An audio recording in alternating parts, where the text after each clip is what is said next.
What does it mean to have no address? No address equals unemployment, no housing, no education, no place to call home, criminalization of innocent people, not a part of society. Though having an address equals solutions. This is the No Address Podcast.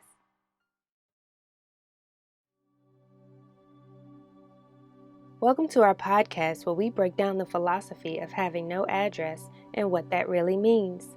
I am your host, Kalita Harris, and this podcast is an extension to the documentary series which depicts the criminalization of homelessness, the causes of homelessness, and practical solutions.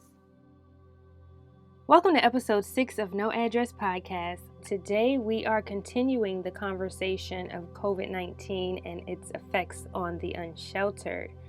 We will be talking with two individuals from Atlanta, Georgia, that's boots on the ground, doing outreach practically every day. And I just want to know their experience so far and challenges that they've been facing on the streets. Thank you, everybody, for tuning in. But first, I want to make an announcement that No Address Documentary Series Part 1 is streaming now on XOD Network app. Yay! That's XOD, meaning Experience on Demand Network app. So you can download it on all your smart devices, even your Rokus, Fire Sticks, smart TVs, gaming stations, Blu-rays, all of that. As long as it has capabilities to get apps, you can download the app. And it is called, again, No Address Documentary Series. So this is part 1, which features Columbia, South Carolina. And you can get the XOD app to view for a limited time. You can also go to our website, noaddressdocumentary.com, and there's a direct link on the homepage that will take you straight to the documentary series. I would love and encourage all of you to watch it because this can hit home sooner than you think, especially what's going on right now. And there's actually people that are becoming homeless during this pandemic daily. So part of the proceeds will go toward outreach and my bigger goal of having alternative housing in whichever form that looks like, but as long as alternative and affordable. I am currently working on part 2 of the series, which features Atlanta, Georgia, and I plan to release that by the end of the year. So that is my plan. In its due time, it will come out. The Divine will release it when it's supposed to. So I thank you again for your support, love, positive feedback. You keep me striving. All right, so let's get into the episode. So today, my first guest is Tracy Woodard, president of Mad Housers, an organization that builds tiny homes and small shelters for the homeless. She is also a part of In-Town Collaborative Ministries, doing case management, outreach, and their mission is to prevent and reverse homelessness and hunger in-town Atlanta. So I interviewed Tracy the other day while we were transporting homeless individuals into hotels during this pandemic. So it was definitely an interesting ride. I got a lot of information. So I kind of caught her on the fly and added it to the podcast. So she gave us some insight as to how the whole hotel situation came about. And I also talked to a man that was ecstatic about transitioning into this hotel. So let's get right into it. You're listening to the No Address Podcast. I don't know the specifics of the whole hotel to home program. The city of Atlanta has been able to access a good deal of housing vouchers. So I believe the plan is that somebody stays in the hotel for 90 days. They get all their documentation in order. You know, they get to stay someplace where nobody's going to bother them, where they're safe. They're getting good food. They get a case manager, and in the meantime, they can talk about the housing voucher program. And I'm not sure if the housing vouchers are through Section 8 or through Atlanta Housing Authority. I don't know who is handing out these vouchers. They have not told me. But that's the plan. What do they provide while they're there? So when you move into the hotel, it's 90 days for free, 3 meals a day, plus a case manager through Hope Atlanta, with the intention of getting you ready for permanent housing after 90 days. I am not allowed inside the hotel itself. Like, I am allowed to escort a client through the lobby, and from there a police officer checks their name on the list and takes them to a separate room, and that's as far as I'm allowed to go for health reasons, because we have so many people who are medically vulnerable. Gotcha. But that is what I'm told is being provided. And so, we're like, we would love for everything to go back to the way it was. We would love to be able to send people into the public shelters. We would love to be able to send people to the DMV to get their license and all these things. But until we get a really good test, it's impossible to know. And are there any statistics out there on how many people unsheltered that have been? It's actually surprisingly low. Like right now, because one housing unit that I work with, where there's like 75 residents, they tested everyone. Only one person tested positive. They tested the 100 people at our church, and I think there was 2 positive cases.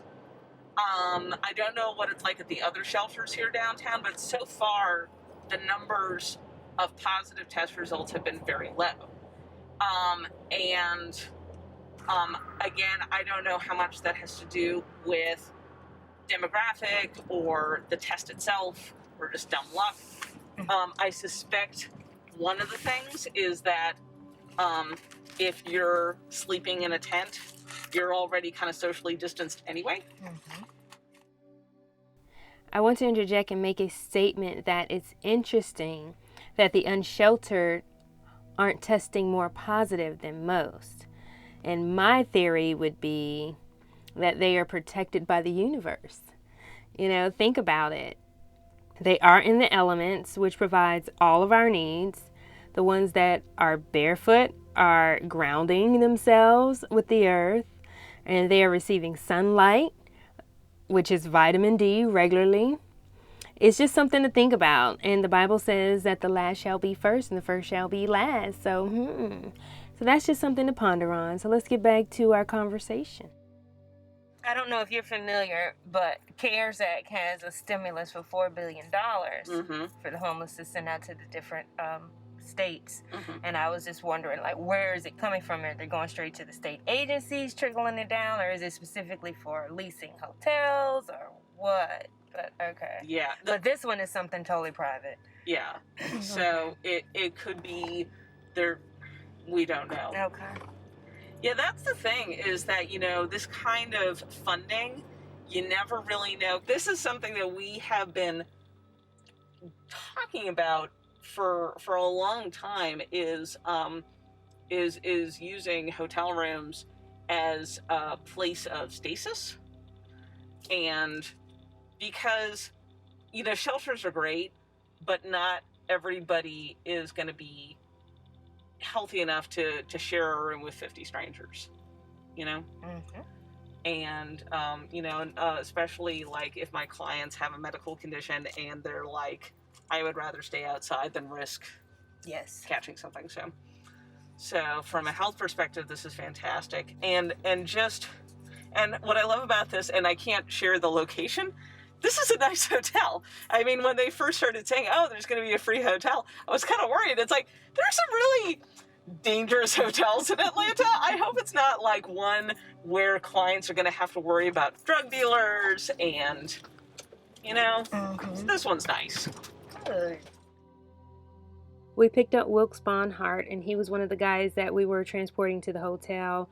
And I asked him how he basically felt about having this hotel for free for 90 days and what his goals are. This is a godsend, really. So tell me what's happening. I'm getting off the street, I'm getting a place to stay for 90 days, a nice place. I've stayed there before, so I am just elated. I mean, it's a great hotel, clean. I mean, it's just A1, and I just happened to be down here.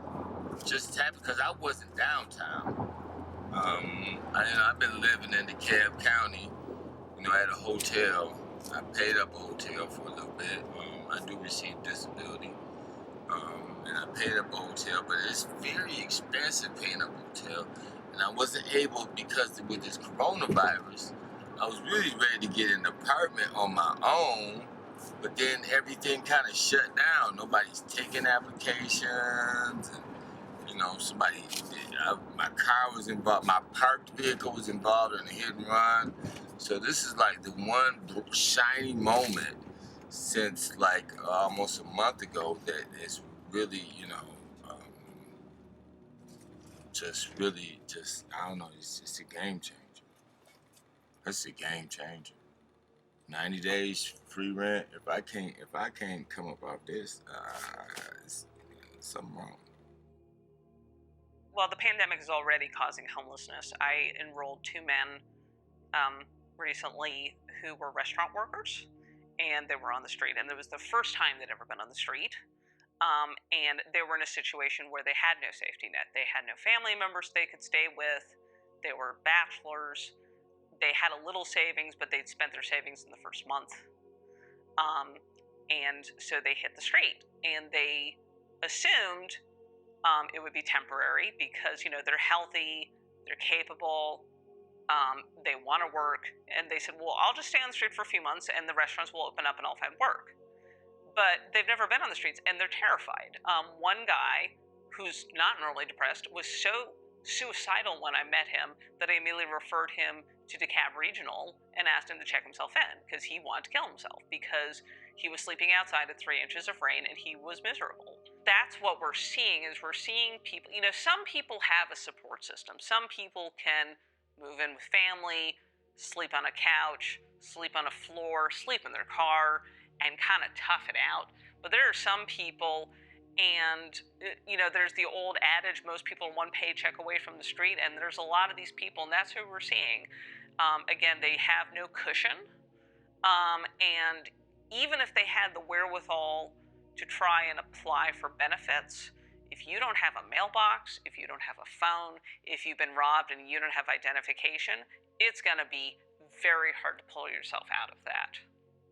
I feel like Atlanta has 2 big problems. A lack of organization between agencies, and not just Atlanta agencies, but between federal, state, city, and county. Like the pandemic has really created some amazing partnerships as far as making sure that homeless get tested. I mean, when the CDC came to our job, that was a partnership between federal government and local St. Joseph's Hospital and Fulton County Public Health, and possibly state health. I'm not sure as far as like who was doing testing and record keeping for medical records, but I've never seen that kind of interagency partnership.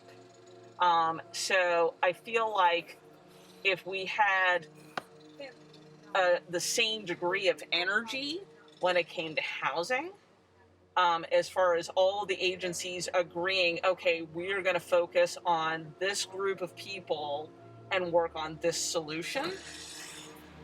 But that's the thing, is that the COVID test is a solution that everybody agrees on. Everybody agrees, yes, we should get people in a hospital and swab them and they get a yes or no result. Housing is kind of tricky because the thing is there's no one size fits all housing for everybody. And so everybody agrees there's housing, but there's like 12 different flavors of housing. There's individuals, there's families, there's HIV, there's domestic violence, there's youth housing. I mean, there's so many different kinds. Obviously, some fill up faster than others. Some have different requirements than others, and that complicates things. But, obviously, if you could have greater communication between all these agencies and agree, it's like, yes, we should house people. And, one of the things that we are working towards is the documentation side of things. Because in Houston, for example, they house people first and work on their ID after the fact, which is kind of like what we're doing at the hotel right now. Put somebody in the room, while they're there, case manage, work on their documentation. If that could be a more widespread practice, I would love to see that because, A, it would make my job easier because right now I am having to try and get a client's documents in order while they're sleeping outside, right? Yeah. And it's hard for them because it's not a great incentive. It's like, oh, hey, while you're under this bridge, let's spend 3 months working together trying to get your ID. And they're like, and it's harder for me to find them because some people sleep in one spot. They've been in the same spot for years. It's easy to find them. But other people, like especially if they're downtown, there's no telling where they are most of the time because they don't have a phone. They get swept or they don't feel safe where they are, and so they move around constantly so that they can't be found by other homeless. So I really hope this whole house first document later becomes a more widespread practice. And so I think that's sort of the thing that is that Atlanta has to be willing to do, is risk failure with their poor. And right now, they put a lot of barriers in place where only the most successful homeless people or their case managers are going to be able to get housing in the end. Awesome, awesome, beautiful, beautiful. Tracy is great, and continue to send up good and positive energies to her as she keeps doing what she loves to help humanity. And I want to say thank you for bringing me along on this journey to help house the unsheltered in hotels. So it was a great experience to see their faces light up and to find out they were on the list and will receive 3 meals a day for 90 days for free and work toward the goal of receiving permanent housing afterwards. Next, I caught up with Marshall Rancifer, who is the founder of Justice for All Coalition. If you heard the last episode on COVID and the Unsheltered, I played a clip where Marshall voiced his concern about the homeless during the beginning of this pandemic at a human services meeting. And now 2 months later, I just want to know what changes has he seen and what challenges him and his volunteers have been facing. Well, during the coronavirus, things have changed for us. We've gone from helping folks with all the issues that they face on a daily basis to mainly just feeding people and helping them survive through this pandemic. We've gone from feeding 600 people a week to over 1,800 people. And there are barely any services. The city's come up with a program to hospitalize some of the folks. But the problem is, there's very little shelter. There are actually more people unsheltered right now than there are sheltered in the city. And the problem with that is, practicing social distancing. We tried to get the city to put out a flyer to warn folks that were unsheltered because most of them don't have access to the internet, phones, or TV because they have no way to get inside to get access to those things. So a lot of folks in the beginning didn't even know there was a pandemic going on and they shouldn't be sharing stuff, which a lot of homeless people do. They share stuff with each other all the time. And so we asked the city to help with a flyer. And so we ended up, my organization, Justice for All Coalition, ended up putting a flyer together on our own. A lot of things that I said was going to happen during the last human services meeting before the city went on lockdown, all of these facts were true, and that this thing was going to get a whole lot worse before it gets better. And that's just what's been happening. It's been getting worse, and the city still doesn't have a plan to address the unsheltered homelessness in the city. Not a good, viable plan. They just announced they were going to do another hotel, but that's only going to take care of 200 to 300 people out of 4,000. How are you keeping people physically distancing from themselves? After this pandemic broke loose and we had so many unsheltered folks, we had tents, and then we were able to get tents donated from individuals, and Covenant House and Lost and Found came through big time with tents and sleeping bags and stuff. And so we redistributed them back out on the streets in some areas that there were tent cities there before Mayor Bottoms had them arbitrarily destroyed right before the pandemic kicked loose. But they've been doing it for the last 14 months anyway. And that has caused another issue where a lot of people just roaming the streets because they had nowhere to go. But one of the things we decided to do was actually ask for in-kind donations, which we just started to do to gain more tents, because we right now at this point in time we have 169 requests for tents and sleeping bags, and we just took in about 30 more tents and sleeping bags, so we're going to distribute those at the rest of this week. And we've actually built up a few encampments with those tents. When we do outreach, we keep a 6-foot distance. And the thing about us, when we go out on the street, people usually, most people, 99% of the people pay attention to what we ask them to do. So we don't have any issues when we feed folks with people crowding around. They know to keep their distance. That's the cool thing about being who we are, is because we've been out there, feet on the ground for so long, that people respect us and respect our wishes, just like we respect them and respect their wishes. So tell me about criminalization. They said there's a moratorium on criminalization across the board in every state. Have you seen that being relevant or prevalent here in Atlanta? You joking, right? You really joking, ain't you? No, I'm asking a serious question. Well, I'm gonna give you a serious answer. When you got police, Atlanta police don't even have a mandate to be on model trains, but they are as of late, because the mayor's infinite wisdom when it comes to homelessness. I mean, you talk out of one side of your mouth like you want to help folks and you helping people, and then your actions that come out the other side of your neck are all negative. That's why there's no trust. I'm telling you, the police fuck with the homeless at every chance they get, seem like. What else have you seen that has been criminalization acts?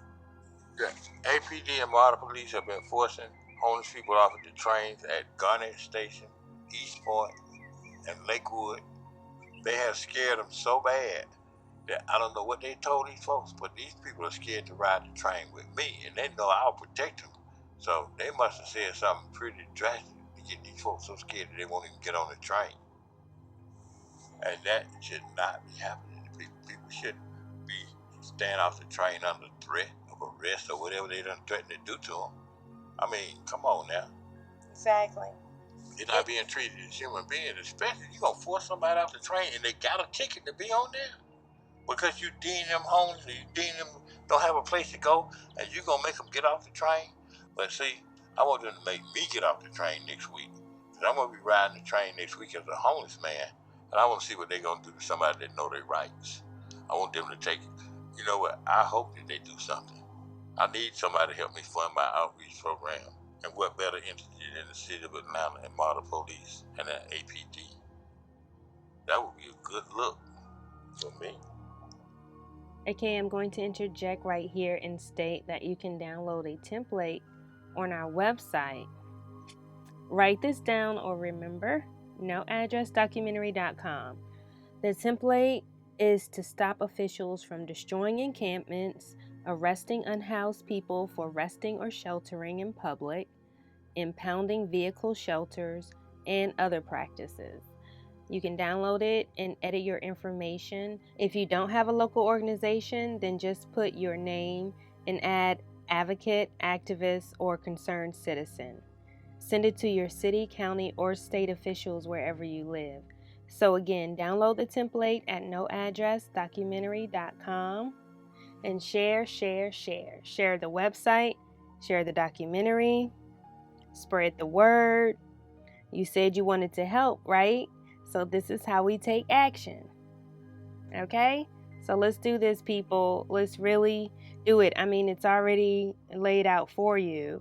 So all you have to do is take the highlighted areas, put your information in. Don't change what they have there. That's one of their things on the document that you'll read before you start filling it out. Like, don't change anything that they have on there because it's law. You need that in there for the defense of what we're doing. So, like I said, spread the word. Let's take action. Now let's get back to the interview, shall we? It seems like this so-called pandemic is making people more aware of the unsheltered across the board, not just saying Atlanta, but just across the board to see what's going on. And okay, people need to be housed, people need to be sheltered, people need to be in a space to be healthy, if you will, which has always been the case, but now they're just seeing it. And what do you think that this transition can be for the unsheltered? Until the city, the state, and the county become willing to invest in the human capital of this whole state of Georgia, until they're willing to do that, homelessness is never going to end. They should come together like two butt cheeks and supply the funding. Like when they fund, why would you throw $50 million at a $300 million problem? You know, like I said, half-ass, measures, and they don't work.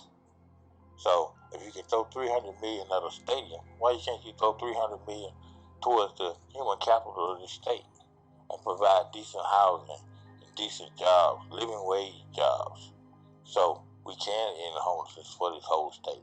So what lessons can the masses learn from this pandemic that's dealing with homelessness?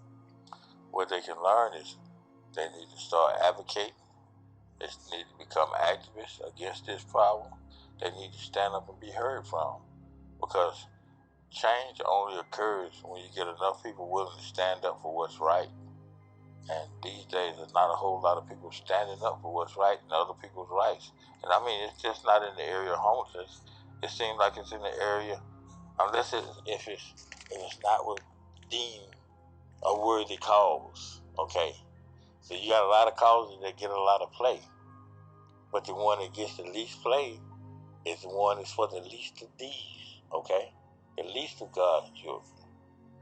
It's so easy to go home and forget if you're not involved, if you don't have your foot at least halfway in the door. I wonder to myself,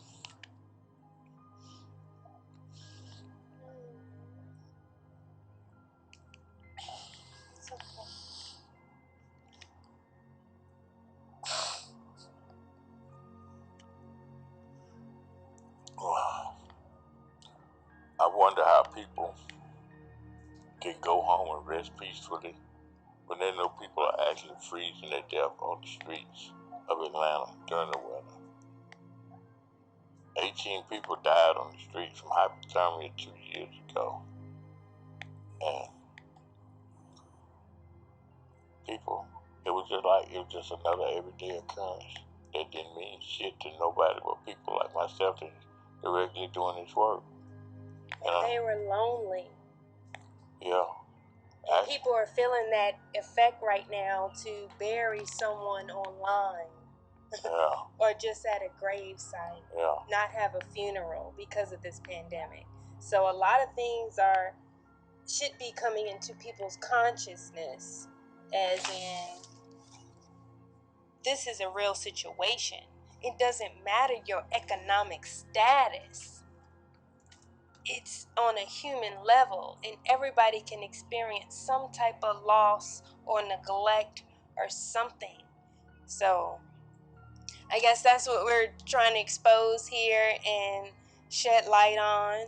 So I give thanks for you, Marshall. Thank you. Thank you so much for having me. Well, I hope you all learned something about what's occurring with our unsheltered individuals during this current time in May of 2020. So that's today's episode of No Address Podcast. Let me know what you would like to hear going forward. Just go over to our website and add your comments to our contact section. Or you can connect with us on our social media pages. On Facebook, it's No Address Docu-Series. That's No Address Docu, D-O-C-U series. Or on Instagram at No Address Doc, which is D-O-C, No Address Doc. We would love to hear from you. And for a limited time, don't forget to check out our documentary series, which is streaming now on XOD Network app. Or you can get the direct link from our website at noaddressdocumentary.com. So I will appreciate your efforts. Like I said, part of the proceeds will go to outreach because things are needed right now since a lot of services are not up and running. But in the meantime, people have to live every day. So our tip of the day, week, or year is to keep snacks or toiletries in your car, especially now when services are limited. So until next time, thanks for tuning in to No Address Podcast. Peace and love.